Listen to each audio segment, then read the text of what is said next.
Olá, seja muito bem-vinda a este belíssimo canal no YouTube. Meu nome é Thaís e no vídeo de hoje, finalmente, eu vou contar pra você tudo sobre a minha cirurgia da endometriose. Vem comigo que eu vou explicar. Pois bem, minha amiga, se você me acompanha lá no Instagram, deve ter visto alguns conteúdos a respeito, dessa doença que eu descobri no ano passado. E mais recentemente eu passei pela cirurgia, de remoção dos focos da endometriose. Mas para poder falar desse assunto, eu vou ter que explicar um pouco mais sobre o que é essa doença, que acomete aí bastante mulheres, cisgênero, vale dizer, E, enfim, eu preciso explicar assim com um pouco mais de cuidado. E até falar da cirurgia eu tenho que dizer o que de fato é a endometriose, Então vamos lembrar um pouquinho, O nosso útero, o útero feminino, ele é dividido em duas partes. Ele tem primeiro o miométrio, que é uma camada muscular mais grossa, basicamente o que forma ali o próprio útero, e tem também o endométrio, que é um tecido que cresce naturalmente mês a mês, de acordo com a produção de hormônios femininos. Então o nosso corpo, biologicamente, se prepara todos os meses ali para ter um bebê. E para isso ele vai ali acumulando esse endométrio na parte interna do útero para que esse embrião seja implantado com sucesso. Acontece que a gente não fica grávida todos os meses, Muitas de nós nem queremos ficar grávidas. E aí acontece que a gente menstrua por falta dessa implantação de embrião. E aí a menstruação nada mais é do que o endométrio saindo ali pela cavidade vaginal, como esse resultado de algo que o nosso corpo não precisou naquele momento. E na endometriose, a gente tem uma situação que é a seguinte: em vez desse sangue menstrual todo sair naturalmente, durante o processo da menstruação, ele acaba se instalando em lugares que não lhe pertencem, que não deveriam ser dele, E aí, para isso, a gente chama, esses locais com implantação de tecido endometrial de focos ou lesões da endometriose, que é a doença. Agora você me pergunta, Thaís, mas por que isso acontece? Tem explicação, mas eu confesso que eu não fui muito a fundo para estudar. O que eu sei que essa é uma doença inflamatória, do corpo, e que acomete muitas mulheres, mais do que a gente imagina. Eu tava pegando dados, do site do meu médico, que é o Dr. Sérgio Podigaec. Ele atende no Hospital Albert Einstein, aqui em São Paulo. E basicamente, de 10 a 15% das mulheres em idade reprodutiva têm endometriose. Então isso dá mais ou menos 6 milhões de mulheres no Brasil e 180 milhões de mulheres no mundo todo. É uma quantidade muito grande de pessoas, que passam por isso. E estima-se que de 50 a 65% das mulheres com dor pélvica ou infertilidade tem endometriose. Então existe uma conexão, uma correlação também com a questão da dor, que eu vou explicar daqui a pouco, e também a questão da infertilidade, que pode vir a acometer mulheres com essa doença, com esse quadro. Tá passando o carro do gás, mas eu vou ignorar e vou continuar gravando que eu sou guerreira. A endometriose ela é classificada em 3 tipos diferentes. A gente tem a endometriose superficial, que tem lesões de menor extensão, e geralmente acomete o peritônio. O que é o peritônio? Gente, eu tô aqui, tive que estudar, eu não sou nada dessa área de biológicas, mas enfim, fui pesquisando. É a camada que reveste o abdômen. É um tipo de endometriose menos preocupante, mas nem por isso você pode ficar assim, dormindo tranquila, porque ela pode, não tô dizendo pra você não dormir tranquila, durma tranquila que é importante, mas ela pode vir a se desenvolver para uma endometriose profunda, que é o segundo tipo. Então precisa sim de acompanhamento quando você tem essa endometriose superficial.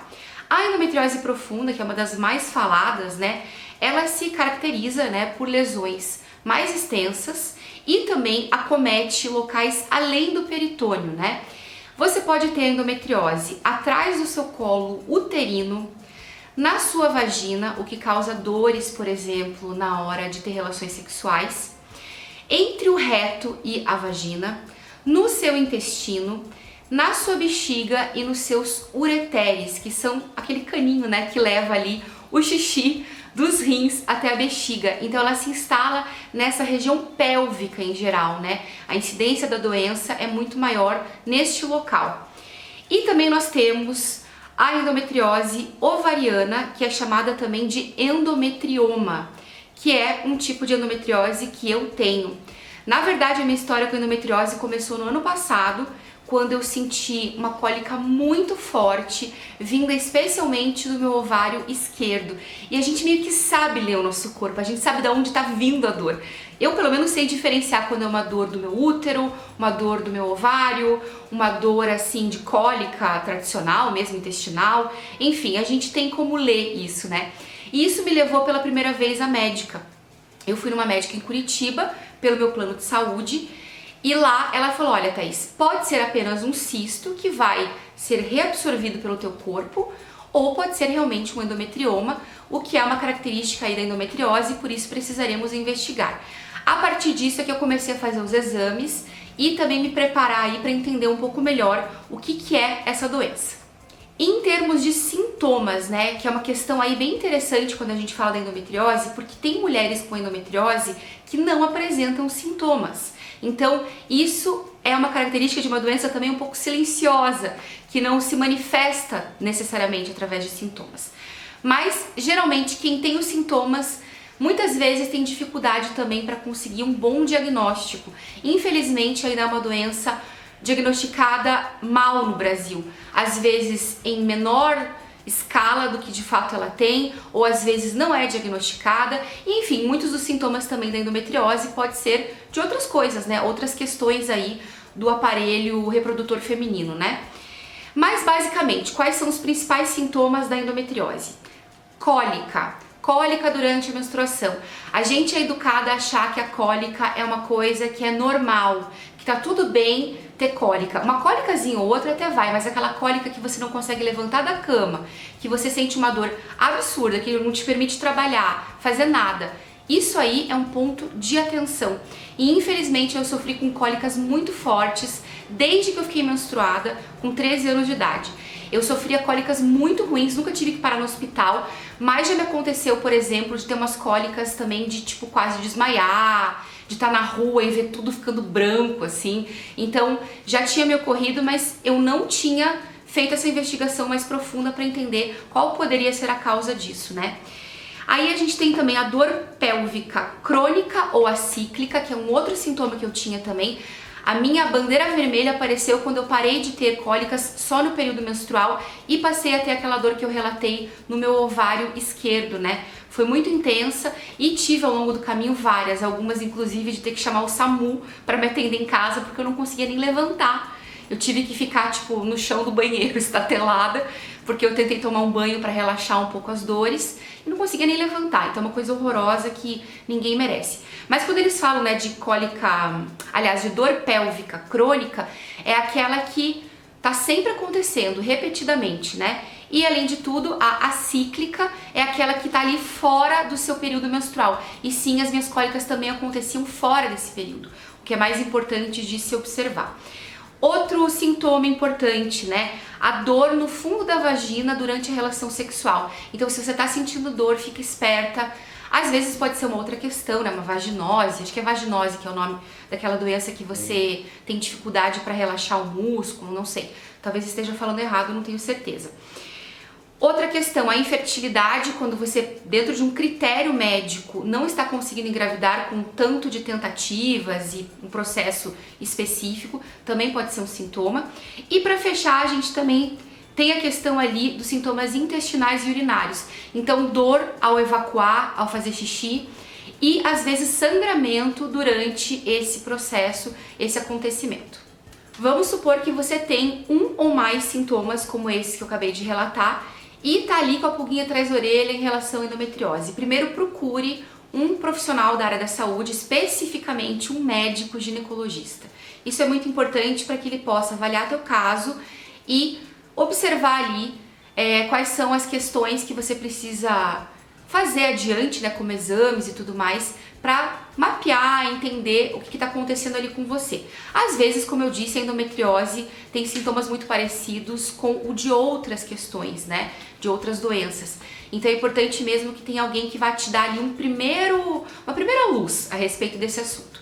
Na sequência, se for possível, se for viável para você, procurar um médico que cuide especificamente de endometriose após o diagnóstico dado é um negócio super importante também, porque realmente é uma pessoa que tem um olhar um pouco mais específico para isso. Eu entendo que a gente tem aí uma situação de saúde no Brasil que é muito complicada em vários níveis. Eu entendo que quem depende do SUS às vezes passa anos tentando, né, até mesmo uma marcação de exame, uma consulta. E sim, eu estou falando de um ponto de vista bastante privilegiado, ao passo em que eu fiz todo o meu tratamento de maneira particular. Até depois eu vou entrar também nesse mérito aí, se foi plano, se foi particular. Na época que eu fiquei desconfiada, eu fui numa ginecologista do meu plano e depois eu fiz o tratamento particular realmente. Mas é importante que isso esteja na sua mente, na sua cabeça, né? E enfim, mais uma vez dizendo que eu entendo o meu espaço de privilégio aqui ao dizer procure um médico, né? Procure um ginecologista, procure alguém especializado na endometriose. E eu entendo que muitas mulheres sofrem disso justamente por não terem acesso a esse tipo de profissional para cuidar delas, né? Mas enfim, tendo ali essa desconfiança, você vai passar primeiro, né, por exame clínico, ou seja, vai até um ginecologista que vai fazer algumas questões ali, vai trabalhar de uma certa forma, até mesmo clinicamente para entender. Às vezes tem alguns cistos tão grandes que eles podem ser palpáveis, por exemplo, né? Então também tem exame de toque, enfim, que não é garantia de que você vai descobrir assim endometriose, mas é um pontinho ali de desconfiança. E se esse médico for uma pessoa que está ali visando, né, a tua saúde completa, entender bem o que está acontecendo, ele vai te pedir então um exame especializado. E aí entra alguns tipos de exames, né, que são mais comuns. A gente tem o ultrassom transvaginal e pélvico para detecção da endometriose. Essa é uma parte também muito importante. Infelizmente, muitos exames de imagem com profissionais despreparados para mapear esse tipo de doença não encontram os focos da endometriose. É preciso um profissional realmente que trabalhe com isso, que tenha um olho treinado, porque muita coisa passa batido. Isso eu digo de tanto ver relatos de pessoas, quanto de conversar também com o meu médico, né? Ele fez questão que fosse alguém que tivesse ali um foco. Até mesmo, na verdade, quando eu passei pela ginecologista em Curitiba pela primeira vez, ela já me pediu com uma médica de lá, que também atendia pelo meu plano, que é a Unimed, era a Unimed lá em Curitiba, e ela foi especialista também nisso, assim, ela viu os focos bem direitinho. A outra forma de detectar seria também a ressonância magnética da pelve, que é uma outra maneira, né, de entender. E eu acho que é isso, né? Então, de exame de imagem, a gente tem ultrassom transvaginal pélvico.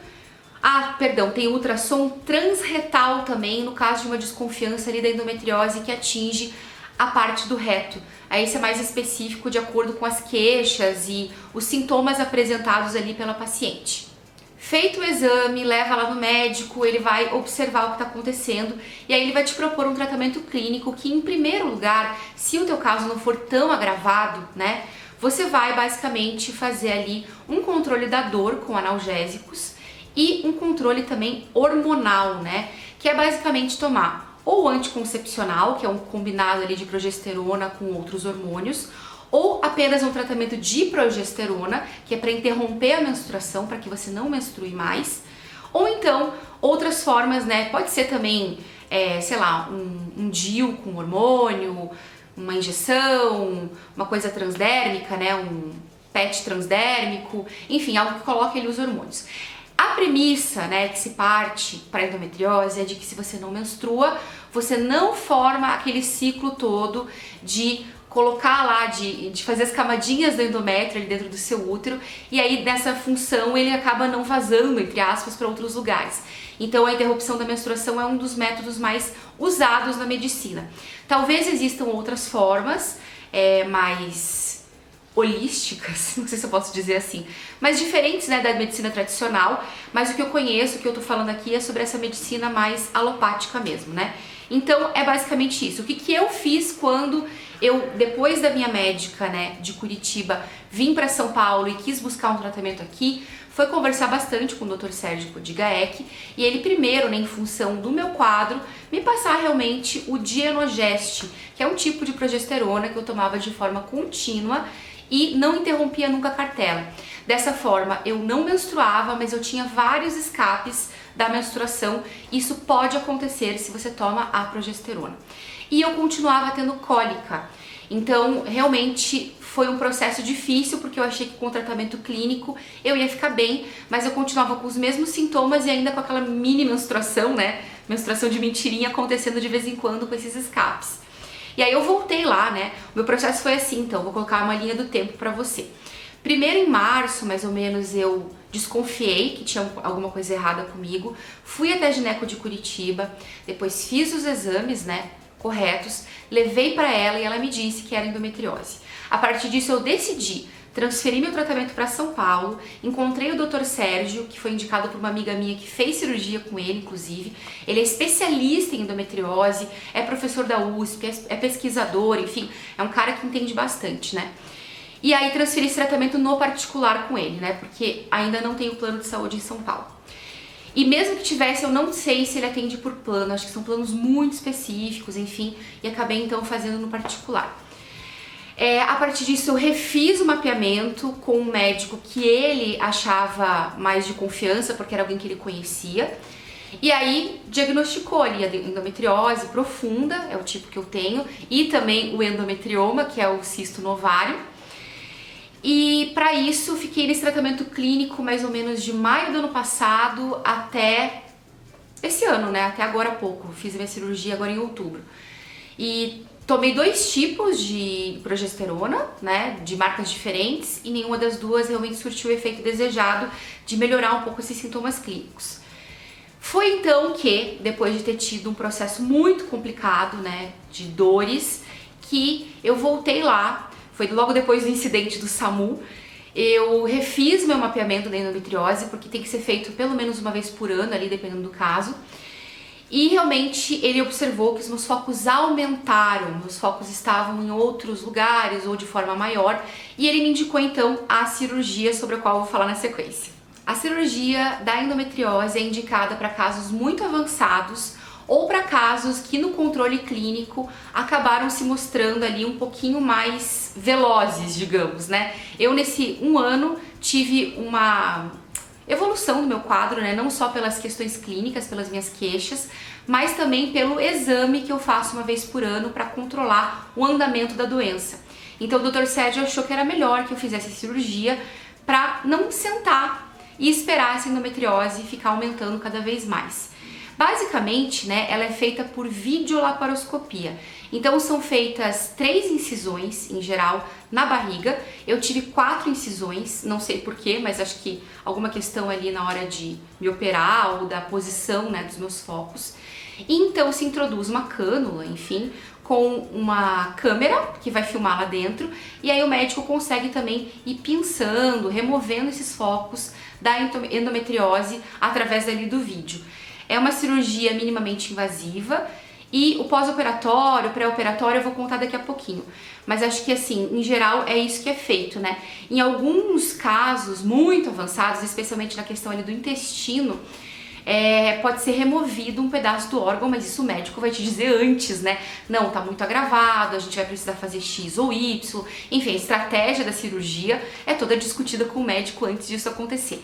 Eu não tenho focos nem na parte urinária, excretora em geral, né?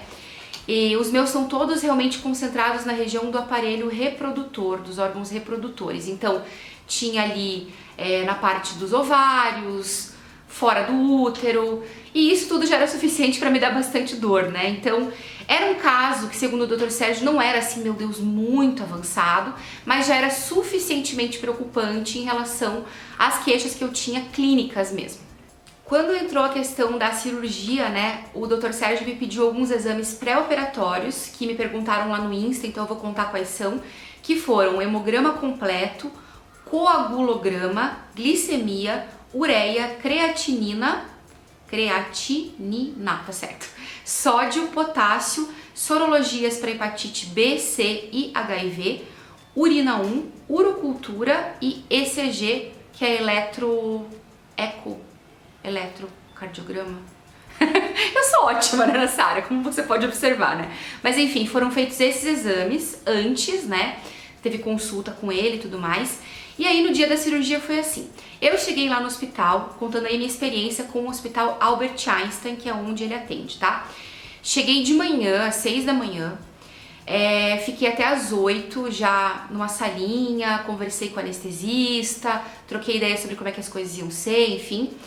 E basicamente o meu tipo de anestesia foi o seguinte, eu tomei uma anestesia geral, que eu não lembro por que via que foi, se foi tipo aqui, se foi dentro do, como é que fala? Intravenosa, não sei, eu não sei esses detalhes, mas foi sim uma anestesia geral e também tomei a anestesia raquidiana, ou RAC que eles chamam, que é aquela mesma usada nos partos de bebês, seja ele cesárea ou então parto normal, que deixa você dormente da cintura para baixo. Ela é colocada aqui na nossa vértebra, né, na coluna, e quando eu tomei essa anestesia, eu já estava assim, não sei se numa sedação leve ou já com um relaxante muscular que eu tinha tomado via oral, antes de ir pra sala de cirurgia, então eu já tava meio grog e tal. Eu lembro que eu meio que dei uma acordada ou tipo, tava assim semi-consciente na hora de tomar a RAC, porque eu achei que eu tava atrapalhando a médica e a enfermeira pra colocar. Mas logo dormi, não me lembro de nada e não senti dor nenhuma. Tomei anestesia geral, né, então, e aí foi feita a cirurgia conforme eu acabei de contar, né, o processo pode levar muitas horas ou poucas, a minha durou acho que entre 1h30 e 2 horas, porque não eram tantos focos e nem focos tão difíceis, talvez, de remover. Foi uma cirurgia simples e deu super certo. Depois, né, que eu fiz, geralmente a anestesia geral pode dar náusea. Eu não tive náusea nenhuma, mas isso vai de organismo para organismo, né? E inclusive tive muita fome, tava com apetite ótimo, voltei, claro, já com analgesia, então eu tava muito tranquila. O processo então foi esse, tipo, cheguei às 6, operei às 8, quando era acho que 10 da manhã eu já estava no quarto, minha mãe me acompanhou durante o processo, e eu fiquei super bem, assim, claro, quando começava a passar um pouquinho o efeito dos remédios, sentia um certo desconforto e tal, a barriga fica muito inchada em função, né, daquele gás que eles injetam lá, e também eu usei uma meia compressora por alguns dias, né, e tava recebendo lá um aparelhinho de massagem nas pernas para evitar trombose ou qualquer complicação. Mas foi bem de boa, assim, foi muito surpreendentemente mais tranquila do que eu pensava, vamos dizer assim. Eu tenho uma resistência alta para dor também, importante dizer isso, mas eu não tive dor. Foi muito tranquilo. Eu acho que em casa, depois que passaram ali o efeito, né, dos analgésicos mais fortes, é que eu senti um pouco mais de incômodo para dormir, para arrumar uma posição na cama e tal, esse tipo de coisa, assim. Na verdade, em casa eu tava dormindo muito mais, assim, estilo cama de hospital, maca de hospital, meio levantada. Eu colocava vários travesseiros nas costas pra não prensar, assim, tipo, claro que prensa um pouco a barriga, mas eu sentia menos desconforto naquela posição do que totalmente deitada, porque depois pra levantar era muito ruim, eu tinha que dar uma rolada na cama, pedir ajuda. Então assim, minha mãe ficou comigo, a cirurgia foi numa segunda-feira, ela ficou comigo até quarta aqui. E depois eu fiquei sozinha, né? Ela deixou, obviamente, tudo, mães, né? Tudo pronto, comida e tal, tudo muito ao alcance das mãos pra eu não ter que abaixar. Mas basicamente foi isso, assim, sem grandes esforços na primeira semana, o pedido do médico, e depois de 2 semanas está liberado para voltar a fazer atividade física. Eu estou esperando um pouco mais porque eu sou medrosa, não vou sair puxando ferro que nem uma doida, mas o médico disse que depois de 2 semanas poderia. Mas o meu incômodo maior foi assim, na primeira semana, se mexer, levantar de um sofá, levantar da cama sozinha, depois que minha mãe foi embora. Senti, obviamente, um pouco de dor. Eu depois tomei alguns remédios, né? Tomei, acho que, Novalgina, né? Basicamente, dipirona, né? Pra dor. E tava tomando também um anti-inflamatório por 5 dias. Os meus pontos foram colados, na verdade acho que teve uma amarraçãozinha ali, né, uma sutura interna, daquelas que o corpo absorve, e uma cola que eles colocam em cima que vai soltando conforme a casquinha vai se formando, né. Mas um deles, que é o do umbigo, que é mais chatinho, em função dessa questão de você, tipo, tomar banho, daí cai água e tal, e eu acho que eu não sequei direito, ele acabou inflamando um pouco, então eu tô cuidando de maneira diferente desse curativo. Mas já tá secando porque faz exatamente 2 semanas que eu fiz a minha cirurgia, então tá indo super bem. Os demais pontos também estão assim, bem sequinhos, mas um pouco eles já desaparecem. É assim uma incisão pequena, eu acho que não vai fazer cicatriz nem nada do tipo. Tem que cuidar, né?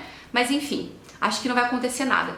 Uma coisa que eu esqueci de comentar, quando eu fiz a cirurgia eu estava usando sonda, eu usei sonda urinária no primeiro dia, até na verdade ter minha alta, que foi no dia seguinte. Então eu fiz 24 horas no hospital, um pouquinho mais até, porque eu entrei para internação às 6 e saí mais ou menos meio-dia do dia seguinte, fui liberada totalmente, né? A sonda não dói, eu acho tranquilo, não achei nada de outro mundo, nunca tinha usado e achei ok, assim, na hora de tirar também não senti dor. Pra mim tá de boa, mas né, como eu disse, dor é uma questão relativa.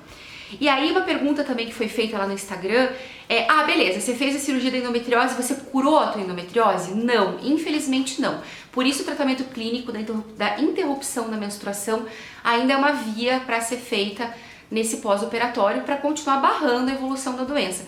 Porque se você não fizer nada, continuar menstruando, os focos podem voltar sim para os mesmos lugares ou para outros lugares, né? E perguntaram se atrapalha uma possível gestação. O médico vai fazer tudo, essa limpeza, né, de uma forma a não te prejudicar em nenhuma circunstância, se você quiser ter filhos ou não, né? Então, o meu médico me garantiu que ele não ia interferir em nada. Claro que se você tem medo, se for uma endometriose assim mais profunda, com mais lastro, mais focos, talvez seja interessante conversar com o seu médico, se você tem um grande desejo de ser mãe, de, por exemplo, fazer uma coleta de óvulos e congelar, né, para uma possível futura fertilização. Eu decidi por não fazer isso, eu tenho vontade de ser mãe, mas não talvez nesse método, né, e acho que é incrível que a ciência tá aí para isso, mas eu não faria dessa maneira, né. Então deixei rolar, fiz lá a cirurgia, tá tudo zeradinho, limpinho, mas isso não significa que o quadro clínico não pode recomeçar e, enfim, você tem que fazer o tratamento da forma correta também no pós-cirúrgico, mas ajuda muito na melhoria da qualidade de vida, na questão de cólica, de dores e tal. Eu ainda tô muito no começo, vamos ver como é que vai ser, mas eu acredito sim que minha qualidade de vida vai melhorar e muito. E pra finalizar, que eu acho que eu já falei muito, será que tem mais coisa? Não, eu acho que é isso aí. Me perguntaram, né, se eu tinha feito particular, por plano, e como eu disse, toda essa parte do Dr. Sérgio foi feita particular. Existe sim como fazer por plano de saúde. Pelo SUS eu nem vou comentar, porque eu acho que é realmente muito mais difícil, infelizmente, né?